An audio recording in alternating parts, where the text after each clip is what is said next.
Ang una natin gagawin yung calculating points dito sa cell D2. Ito yon. So, gagamit tayo ng formula na equals cell B2, yan yung wins. Ito yon. Times 2. So, saan ang galing yung 2?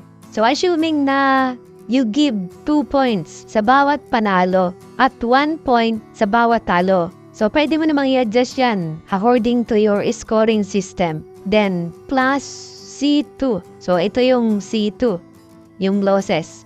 So, ito yung coins niya, 53.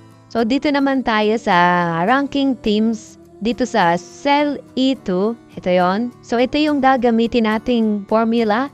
Equals, rank, dot, EQ, open parentheses, tapos yung D2. Ito, yung dito. Yung points, ben comma, $D, $2, semicolon, $D, $11. So, saan ang galing yung 11? Yung 11, yan yung last row na merong data. Ito yon, row 11, Marikina Shoemaster. So, yun yon.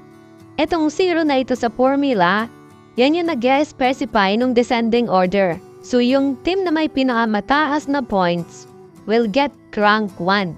So, enter. So, copy natin yung formula pababa. Ayun, yan yung rank 1 to 10.